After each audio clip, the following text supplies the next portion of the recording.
The keynote session 2, titled Sustainable Construction Technologies, A Way Forward, by Dr. Keerthana will follow. Request every audience to enjoy the second session even. First, Mrs. Prithvi to introduce a keynote speaker to the gathering. Take an immense pleasure to introduce Dr. Keerthana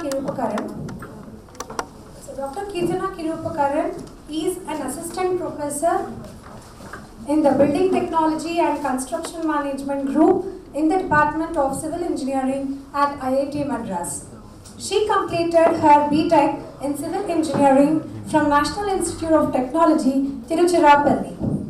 Post her bachelor's, she worked for 2 years as an design engineer at Larsen and Turbo Construction Limited, where she was involved in the analysis and design of reinforced concrete structural elements of commercial buildings. Motivated to develop expertise and solve civil engineering problems related to materials and structural mechanics, she pursued her master's and PhD in structural engineering from Indian Institute of Science, Bangalore. Her doctoral research was focused on understanding and modeling the fracture characteristics of concrete structure or materials under fatigue loading. Overarching theme of her research is to understand the behavior of the infrastructure materials through experimental mechanics and subsequently use this knowledge to develop models to predict the life and residual strength of structures. At IIT Madras, she is developing further on her research interests such as fatigue and fracture mechanisms of textile and fiber reinforced concrete and acoustic emission based data driven models.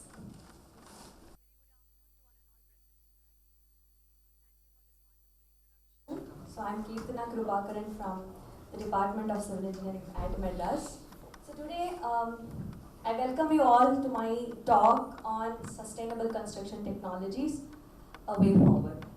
So this is here at IIT Madras. We are a group of individuals, about 14 members. So we work cohesively towards low carbon lean construction technologies. So here we are actually within the civil department. We are a group. We have interdisciplinary expertise. So we have people from working in material mechanics, developing material science like cement chemistry, and we have people from construction management side and who look into policies and stuff like that, who work on corrosion. So within our group we have multiple interdisciplinary expertise, and cohesively we work together towards a single goal, that is to develop technologies for low carbon lean construction. So I'd like to acknowledge some of my interns who worked with me for past few months in putting together this presentation. So this is Hariharan, Roshni, Anusha, Valiyappan and John. Okay. So coming to the presentation, so sustainability in construction. So as today morning also we saw Dr. Main and Vinod Menon talking about sustainability has 3 facets. That is economic sustainability, environmental sustainability and social sustainability. So what do you mean by economic sustainability? Economic sustainability is increasing the profitability in construction, by using the natural resources effectively, by minimizing the wastage and things like that. What do you mean by environmental sustainability? That is when you use less carbon intensive construction materials, that is you want to reduce the carbon emissions into the environment. You use technologies or use materials to such that the carbon emissions is less. Thirdly, we have social sustainability. Social sustainability deals with how we work with people, that is to have a responsible attitude towards the people when we are, from the time we are starting the construction to the end phase of the construction. So now, earlier when we talked about construction, there were only 3 things we focused on. That is, we want to have quality, cost and time. But now in today's era, where even Professor Chitre pointed out how the importance of sustainability, we have changed this traditional paradigm to the new paradigm, where the construction paradigm, in addition to the biodiversity, reduce harmful emissions and maintain healthy environment. So in the global context, all these parameters we will converge towards health of the economic health, environmental quality and social equality, equity and cultural heritage. So this is just to give you a premise on sustainable technology and how we want to move forward. But particularly today in this talk, I want to focus on what are the different activities at IIT Madras we are doing as a cohesive group. So we basically focus on zero carbon and zero waste challenge in the construction industry. So in global, we have different sectors. We have industries, we have transportation, we have other sectors. We have building operations and we have building material and constructions. So if you just take only the energy emissions through the building construction industry, it's about 40%. 40% of emissions are coming from the construction industry. So this carbon emissions is not, when we say carbon emissions from construction industry, if the audience is the civil engineer, we just focus on concrete and the cement production. So that's how our mind works, like cement production gives a lot of emission. Yeah, that's true. But it's not just that. There are other carbon emission sources which also we have to think. So this is a process. There is two types of carbon, that is embodied carbon and operational carbon. So embodied carbon is the carbon emission which starts from the point where you are getting the raw materials to the point where you are finishing up the construction. So when you are getting the raw materials for the construction, what you do, you go to the quarries, you use explosives to break the rocks and then you get the coarse aggregates. And then from you use the transportation to take it to the cement production plant. In the cement production plant, you have cement production which is again, which is highly energy intensive. And then from there you are using a transportation to take your cement or the concrete for the construction site. And at the construction site, again you are using cranes and different other equipments to do the construction. So until the point where you are starting to the end of your, finishing up your construction of your building, that is all the carbon which is emitted comes under the category of embodied carbon. And the other one is the operational carbon. Operational carbon is, now we have this building over here. So we know that for the operation of this building successfully, we need electricity. So we use lights, we use air conditions, we use fans. That also has, that is that energy coming from. So that is operational carbon which caters to the operations of the building.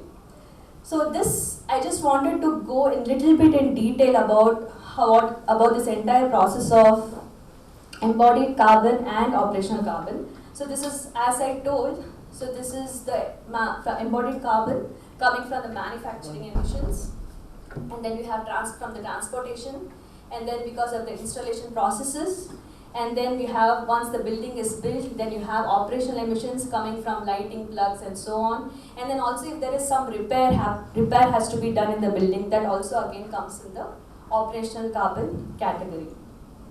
So once suppose you're building, you're constructing a building for a design life of 50 years, at the end of the 50 years, what will you do? You have to there'll be so much of cracks, you demolish the building. That is like the end of the life of your structure. So once you demolish, there are so much of materials which you can reuse. So in that way, you are actually counteracting these carbon emissions. Like here, when you use its demolition waste, there are so much of aggregates in the aggregate stones inside the concrete, which you can reuse it again in your new concrete. So here, now we saw that we have different types of carbon, that is we have operational carbon and embodied carbon. How do we assess it? How do we calculate it? That is important, because if you're taking a structure and you're telling that, hey, my structure is low carbon, it's not emitting that much, how will I believe it? You need to have a methodology to assess it. So that methodology is called as life cycle assessment. So in life cycle assessment, what you do is that you take First you define the system boundaries. Up to what boundary do you want to assess the energy dissipated or embodied carbon? Here we have different system boundaries. First is cradle to gate. Cradle to gate is the point where you're getting the raw materials, the point where it is going to the manufacturing plant. Grade to the construction site, cradle to the construction site is the point from the raw materials where you're getting the point where you're getting the raw materials, the point where you're taking the material to the construction site and you're taking it to the construction site.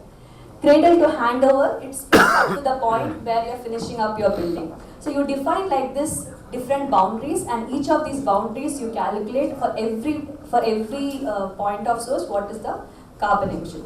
So cradle to grave is the point where towards the end of the life of the structure, and cradle to cradle is the point where you are again trying to reuse the material back into the new structure. So that's called cradle to cradle. So you define these system boundaries, and in these different boundaries you make an impact assessment. In these boundaries, what is the carbon emitted, what is the water used, how much of water energy is used, what are the other types of emissions you are producing. So you do this systematic analysis, and then you formulate a table where there are different impact assessment parameters. So this is how you assess the embodied carbon emissions or entire energy intense of the building. So now we have some idea about how to assess it. Now how do we reduce it? The reducing, we all know what is the solution is, but we have to implement the solution. So we have to reuse buildings instead of constructing a new ones. We have to choose carbon sequestration materials, like carbon sequestration using atmospheric carbon dioxide, and it's a process of reducing the atmospheric carbon dioxide. How can you reduce it? By planting more trees. Okay. Opt for biosourcing or localized sourcing. Create energy efficient infrastructure. Maximum structural efficiency. Maximum structural efficiency in the sense, in order to have a light, if you're putting a lot of light sources, and instead you design your building having a lot of glass panels that can allow the natural lighting to come. Instead of switching on the light, you can just directly use natural lighting. So there are a lot of green building concepts which you can incorporate in your designs to reduce the energy consumption. So these are some of the points which you have to understand while if you want to reduce these carbon emissions. Okay, operational carbon is what I told straightforward. So operational carbon is for the operations of the building. So for the entire operation of the building, if you are using renewable sources of energy, then what happens, whatever energy your structure is emitting, that is counteracted by the renewable sources. So there is the net zero, and means there is no emissions of energy outside. So it's renewable sources and you're producing electricity. So we have to look into the concepts where we have to encourage these kinds of concepts so that we drive towards this net zero carbon emission. Okay. So now looking at in total, it is projected that currently we have about 49% of embodied carbon. For operational carbon emission is even more, that is about 51%. And it is projected that this operational carbon, that is operation for a building, we are the sole person responsible for it, it actually increasing, you see that it's going on increasing, the trend is in the light grey, which is shown it's increasing. So which is actually there in our control immediately. You and me can make a change just by switching off light or fan for that sake. Okay. So now the overall challenge for us is in the construction industry, or with the mode for our vision for zero carbon, zero waste challenge for construction is to basically reduce this embodied carbon and operational carbon. Okay, for that, as we work cohesively towards this particular goal, we identified certain areas which we have to focus on, and we systematically do research in these particular areas. So we work on supplementary cementitious material. So we know that cement production is very high in energy intensive. So we work on supplementary cementitious materials. We work on high performance material. So So we develop materials which are perform size so that the material consumption is low, but on the same hand it gives a better performance. That is, it should be lighter, but it has to be having enhanced performance. And then we work on the area of efficient utilization of waste for construction. How do we effectively use the construction and demolition waste back into the new construction? We also focus on robotics and automation and robotics in construction, how these upcoming technologies can be helpful in our sustainable construction. Finally, the most important is we can keep doing our research, but we need to have our policies and management in place to actually make sure that it's up to the benchmark and it's implemented in an effective way. So,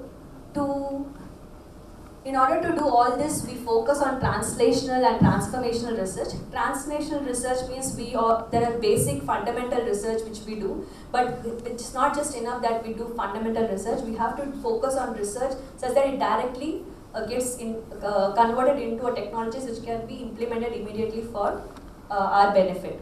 So we need to do more application oriented so that it has direct impact, immediate impact on our sustainability goals. So basically, we look at the problem in systems thinking approach. So systems thinking approach is that you do a scientific research, you have a problem, you specifically target our problems and do research towards it, because that's the need of the hour, because we need sustainable goals. We were working towards sustainability goals and we need to target that and work towards them. Okay, so now I just want to walk you through what research we've been doing in terms of supplementary cementitious material. So supplementary cementitious materials means instead of cement, we use certain percentage of other materials coming from agricultural waste or industrial waste, and we replace it partially with the cement so that the net cement consumption is less. So there are different types of supplementary cementitious materials. I'm not going to go through those, that you will be studying in your regular courses if you're a civil engineer. Here what I'm going to focus on, this is a very important step towards, so what we have to focus is, we just don't replace something and put it and then we test its compressive strength. That's not what we have to do. When we are looking at it, we have to look at the problem as a whole. That is, we look at the early age and fresh properties of concrete. We look at the mechanical performance of concrete. Okay, so we also look at durability performance. Durability performance means nowadays we see that the bridges which has been designed for 50 years or 100 years, it is getting collapsed or cracking much earlier. Within 12 years, there are bridges which is cracking because due to corrosion and things.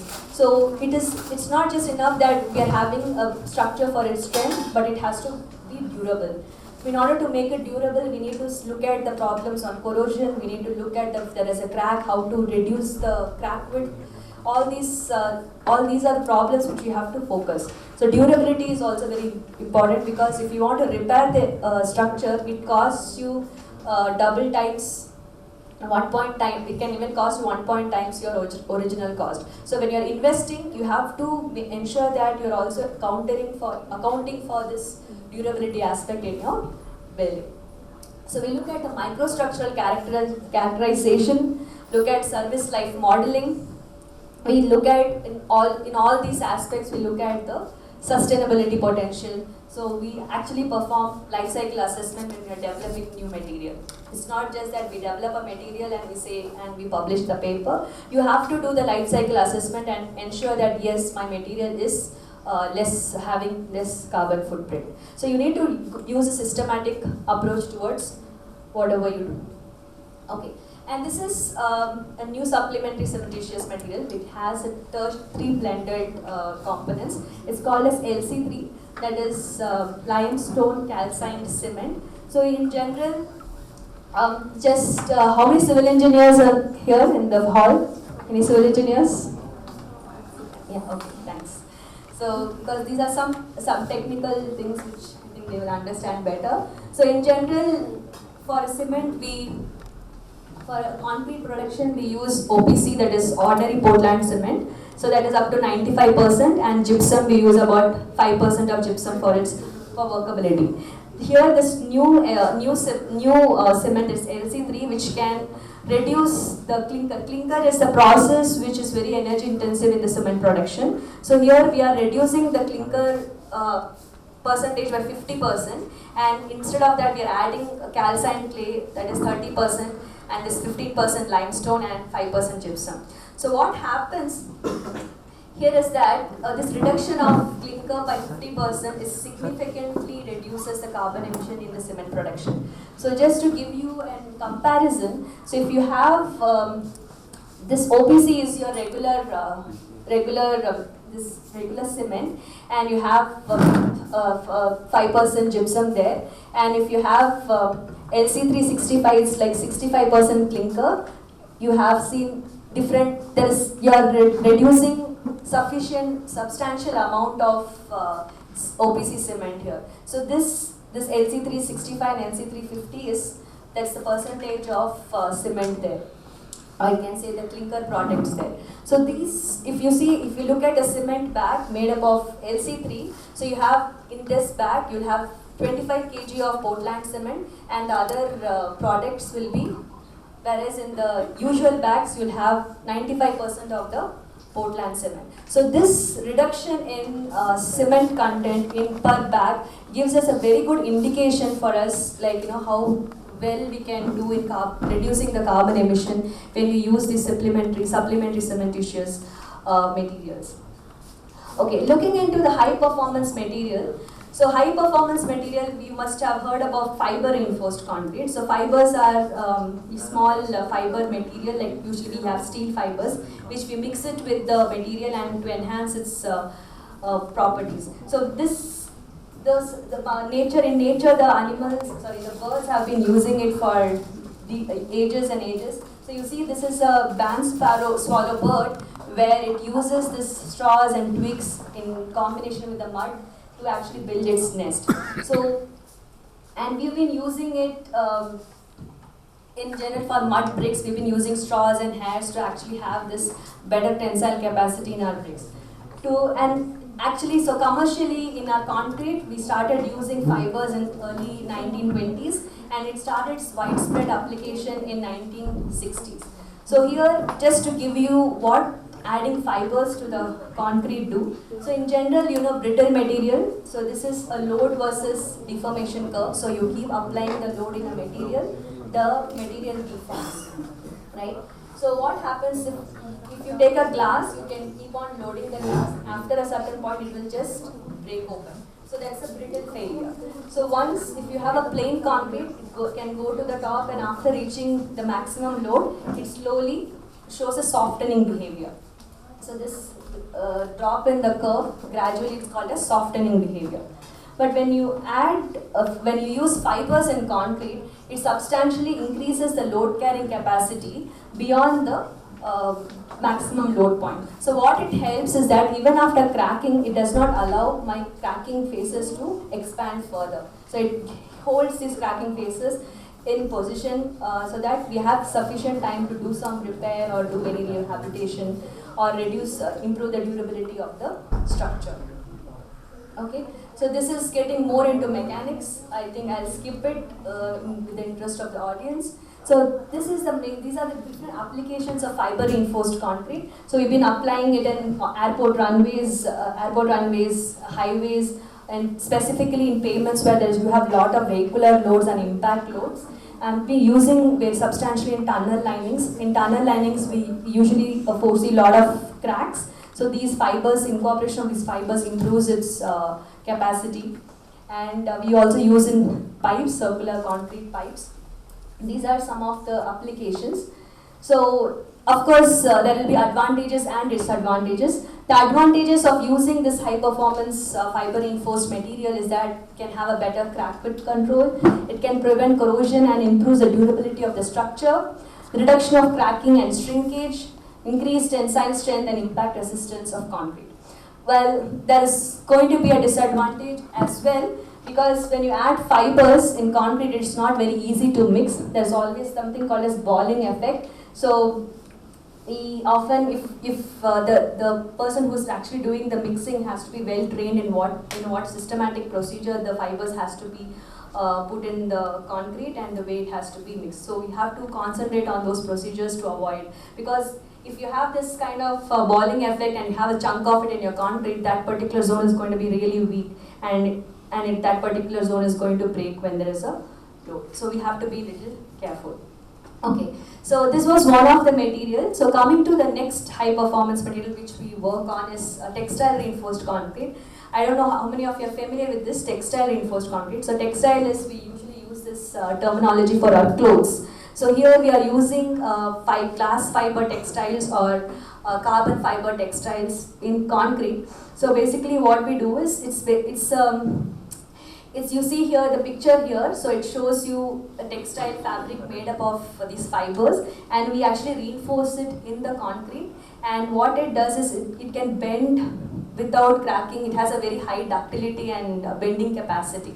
So we can see in the picture there that beam is bending substantially larger than if you compare it to the plain concrete beam.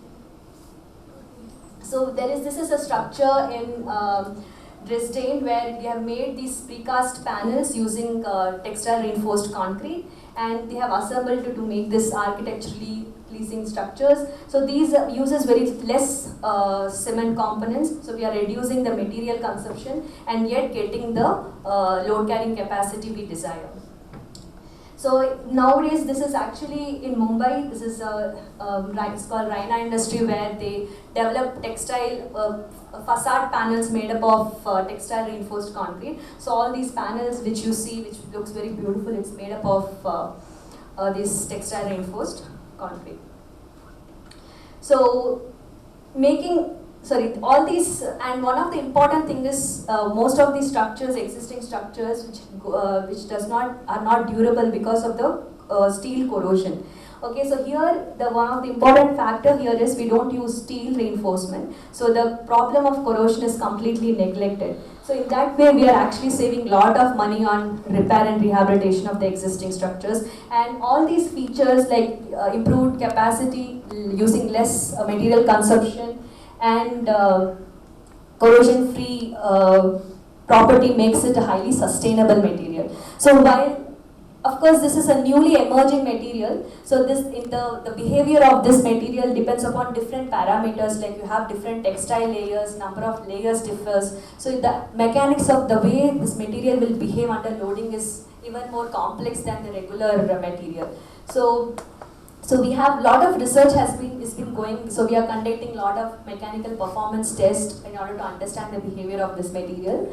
So we have to yet understand its performance in these different, under flexure how it performs, under tension how it performs, long term how this material performs. So these are all under research, and right now we don't have any testing procedures or design standards for TRC. So it is still at the, I would say, baby stage where we are looking at developing this material for the commercial implementation. Okay, some translational research which we are doing at IIT Madras using TRC. So this is sewage treatment.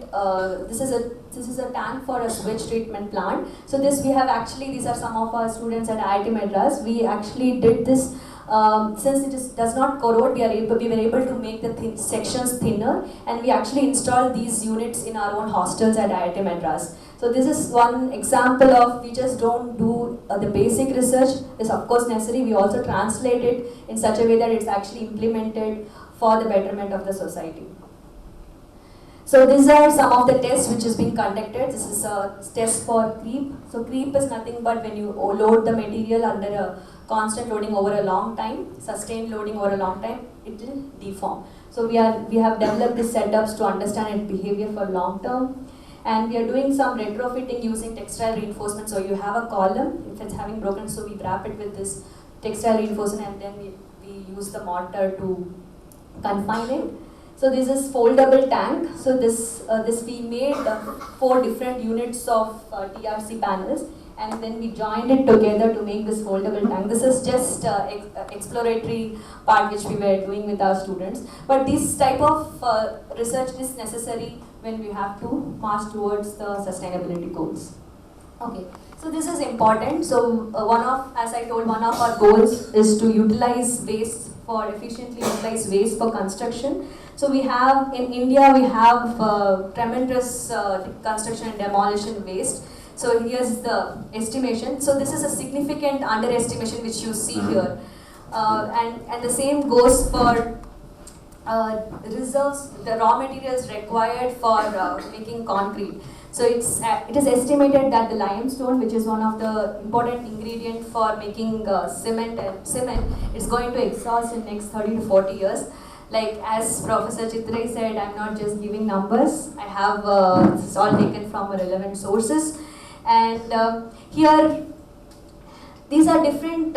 These are construction and demolition waste. We have huge waste, rice husk, ash waste. We have sugarcane bagasse. Sugarcanes are once you have it, you burn it, and you have sugarcane bagasse as waste.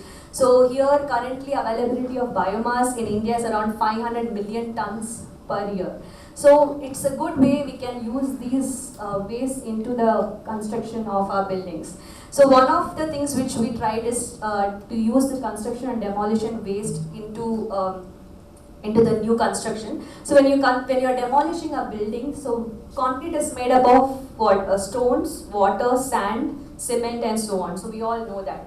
Okay. So there are granite stones inside the demolished concrete. So we want to take out these stones and use it in the new concrete. So if you have to take a chunk of concrete which is having embedded stones in it, what do? We actually crush it so that we get the particles, right? So when you crush it, what happens? The stones have certain cement particles and the mortar particles sticking around it. So when we did some test using these recycled aggregates into the new concrete, we found the strength of that concrete to be lower. So what we have to do? We have to do something to remove that layer of mortar surrounding the aggregate. So we have to do thermal treatment, that is we have to expose it to the high temperature and also expose it to the mechanical loading. So again, if you are doing all this, it's again you are using energy. So you are making it carbon intensive, even though you are telling you are recycling it. So we used for that purpose, we started to do that recycling. We used for the thermomechanical treatment, we used solar power source, and we came up with these different, so we have these recycled aggregates of different sizes, and even in the place of sand we can use some or replace some of these recycled products in the new construction. So this work has been done by my colleagues, and it's been very successful. So in order to effectively utilize a particular material, so again it's not just that you take a waste and you put it in the concrete and you test it, no. You need to have a systematic approach the way you do it. So that's why we are developing a test bed. Test bed in the sense, we have all that, what type of, so whenever you have developing in a material, you need to have some systematic procedure of, okay, this should have this much strength, this should have this property, it should have this particular characteristic. So you have to perform test and qualify to that test in some quantification. So if you have a test bed made, like you have all the equipments needed for the test, then what you do, once you have the material, you go through all those tests and you easy to quantify, rather than jumping here and there to what to do with that material. So here we look at from the waste generation to the transportation, we do the preliminary processing we crush it, and then from that we take it to the morphological lab. We see how it, we do a lot of analysis on its structure, and then we look at how does it perform, that is, you look at its hardness, abrasion, polish, scale polishing, toughness, and we look at its mixing, workability, strength. So these are the test beds we are trying to develop. We have certain things in this, we are trying to still establish the entire test bed so that it's easier when we develop new material. And this is coming to the automation and robotics in construction.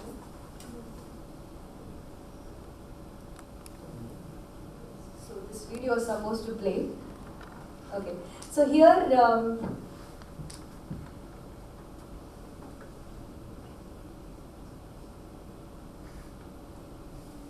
okay, it's not playing. Okay, let me just go through it. So this is the robotic arm which actually takes out only the required waste or it disintegrates or intelligently segregates the waste. So it's very difficult manually to go to the site and you pick and choose which you want and which you don't want, because when you demolish a building, there's all sorts of wastes are there. So you need to pick and choose what you actually want. So for that, we have developed this robots which can actually choose only it will take out all the unnecessary products and retain which you want in your construction. Okay, so and another implementation of automation and robotics in construction. So you all know, aware of 3D printing is like a buzzing thing now. So in India, we made this first assembled modules of first 3D printed structure in India. So we are here like, this is truly an example of interdisciplinary approach, because we have, so for concrete we have our civil engineer and concrete technology specialist. In order to make all these all these simulations and doing, we have computer science students, we have mechanical engineers, all working together. So this is actually done by, we have a startup which is by startup developed by IIT alumnus. So we have, the students are of different disciplines, like starting from computer science, civil engineers and mechanical engineers, working cohesively together to come up with this towards this 3D printing. So this is the first 3D printed house in India, which is there at IIT Madras campus. You're all welcome to come visit this model house. So this is the Twasta is the startup which did this particular construction. So coming to the 3D printing, of course there are advantages. Advantages is that you can reduce the construction time and you don't have to have laborers. So we have now to get a skilled laborers in the construction is very difficult. So you can reduce the labor cost and you don't have to have a form work. So in concrete you should keep the form work and then you pour the concrete. So this is a form work free construction. In that way you're reducing the materials used for form work, which is usually plastics. And so this gives you a lot of flexibility in designing complicated shapes in a more architecturally complex shapes. You can do it using 3D printing. Okay, however, it also has challenges which we are still working towards overcoming it. The challenges are ensuring buildability, that is, you're building a layer by layer concrete, so as it goes up and up, it has to retain its shape and properties. And geometric tolerance, how much should be the geometric tolerance, because it's all coming out of a nozzle, right? We need to be aware of the geometric tolerance. How to design and test these, we don't have a specific codes of how to design these elements and test. We don't have codes for that yet. And we don't have information required for regulatory approval. So if I'm confident that I can build your house using 3D printed, but we don't have rules and regulations which can approve those kind of things. Of course, someone can even counteract that it uses a lot of cement. How can it be sustainable?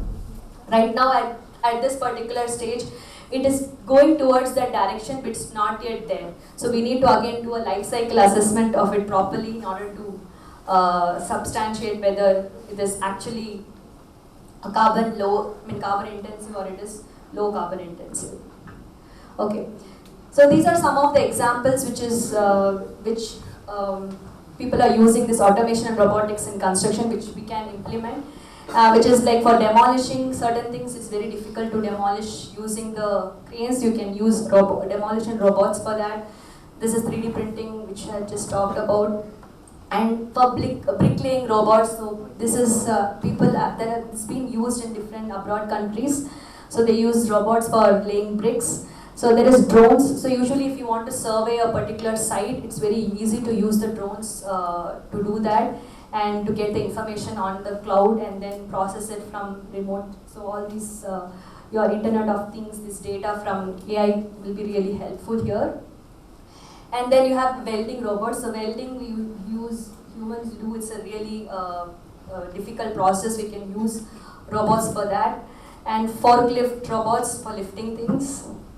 And we have roadwork robots, which they are finishing the pavements and the walls. And the humanoid robots, we actually does something related to picking up and stuff. So these are all upcoming things in automation and robotics in construction. So again, coming back to the systems thinking approach. That is, we are developing these technologies, we are developing a lot of things, but until the policies are defined, the proper management process is there, we cannot truly implement or enjoy these upcoming technologies. So like even today in the morning, the inaugural function, there was this Atal, this Niti Yogi, through that they started this startups. So there are different organizations that help us to implement, implement policies. So these are the different organizations in different sectors. And significance of standards and policies is that it provides benchmark. So today I am doing a 3D printing, so tomorrow every other person is doing 3D printing. So what happens? They should have a proper standard. It's not like everyone should adhere to particular quality when you are giving it to the people. And there should be a clear set of rules which should be defined for the sustainable development. So for example, right now what's happening, what I see very often is people are just putting everything and anything in concrete and they're telling it is sustainable. Especially a lot of plastic items are being put. They're not understanding its long-term behavior, how it's going to, they're just using it. So we need to look at it in a whole cycle, and for that we need to have certain set of rules which has to be done. I think I'm taking your lunch time. Okay, so the market demands, if you have these policies set up, automatically people will start using the sustainability related stuff. For example, if the government is making a policy that 20% of your new constructed house should have construction and demolition waste items in it, only then it will be approved. Then you have no other way. You have to have that, you will use those items in your construction. So we need to have such strong policies to effectively implement it. Or the policies can be incentives like, okay, if you are building a house which is having a lot of green building concepts and saving energy, okay, that's a government and we are giving you some incentives. So those things also promote sustainability in construction. So policies play a very important role for the larger implementation of all the sustainability related technologies which we are developing. So before I conclude, I want to conclude with something which I wrote on concrete. So I specifically work on concrete materials. So when I was asked to write something which comes to your mind, I just wrote about concrete, which I would like to read to you all. You say concrete jungle, I say concrete paradise. You say carbon footprint due to cement, I say strong and economical home due to cement. You say global warming, I say global civilization. You say depletion of resources, river, sand and water, I say recycling of resources, sand and recycled water. Well, this can go on and on. Let's just stop and strike a balance.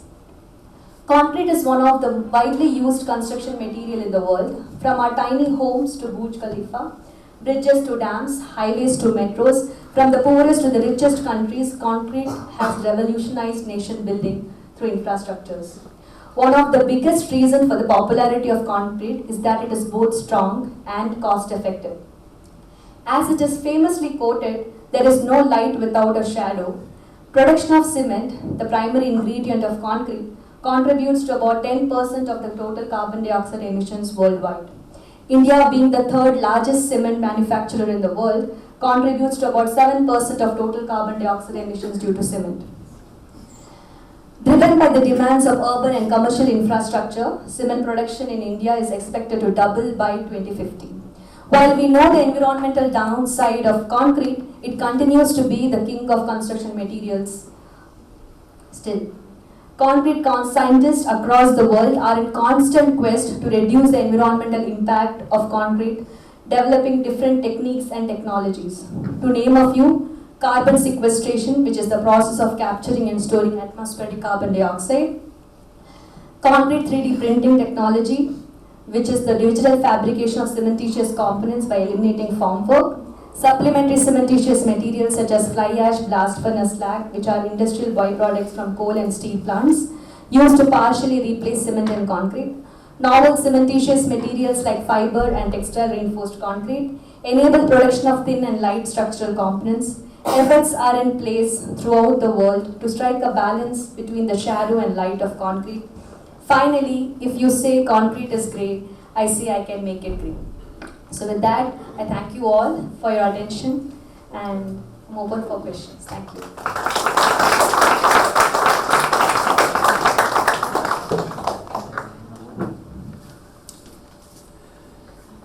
Any queries? What's the lifespan of the 3D house? It's still standing. Lifespan, usually we design it, it should stand 50 years, I think. Regarding the fiber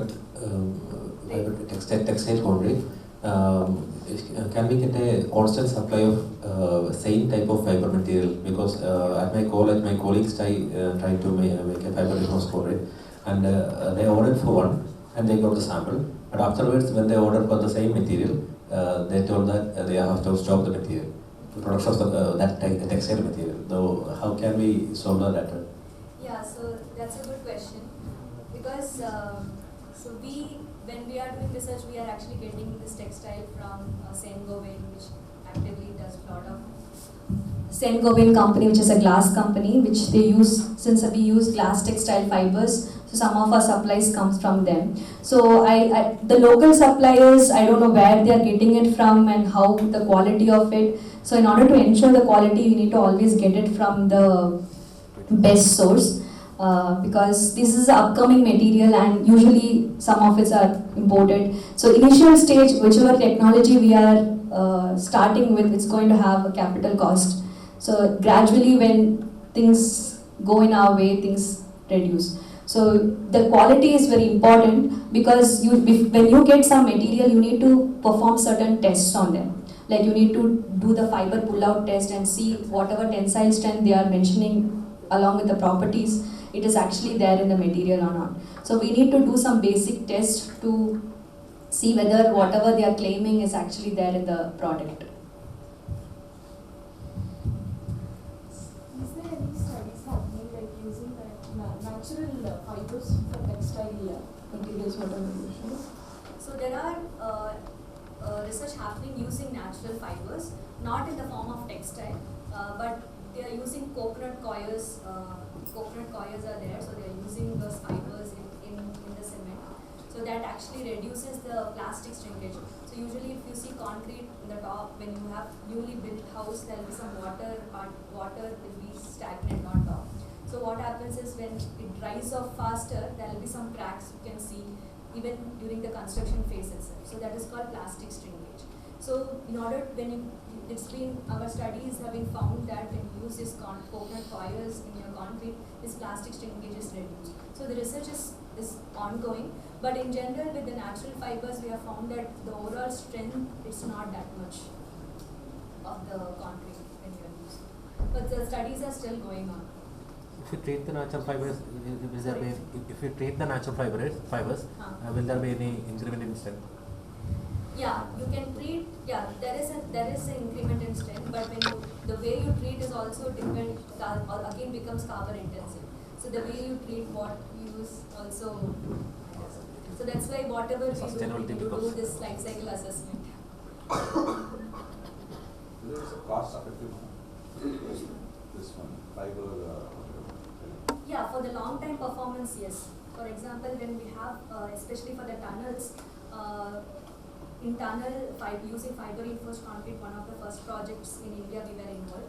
It's been there abroad for many years. So what happens is when you make these segments, from the site where it's made to the point where it is coming to the site, the sides are getting chipped off.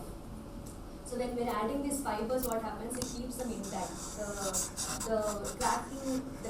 The crack control capacity is higher. So what's happened? That's the reason why we are going for fiber reinforced. So the performance over a long term is very good. You don't have corrosion performance because the cracks are not opening.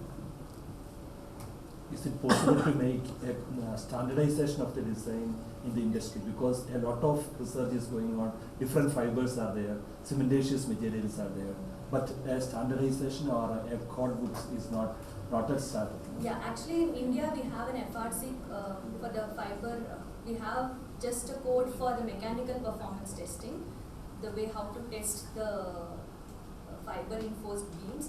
But right now we don't have significant design course.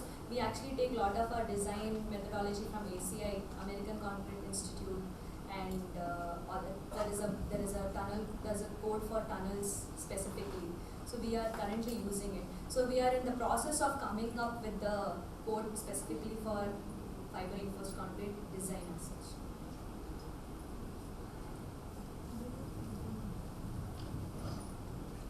Thank you. We are actually humbled by the presence of Dr. Keerthana for the sharing a best and good explanation related or keynote speech related to concrete. Now I request Dr. Prabhanjan, HOD CSE Department of CSE JIT to felicitate Dr. Keerthana. I'll also request Rashmi ma'am to join for this felicitation.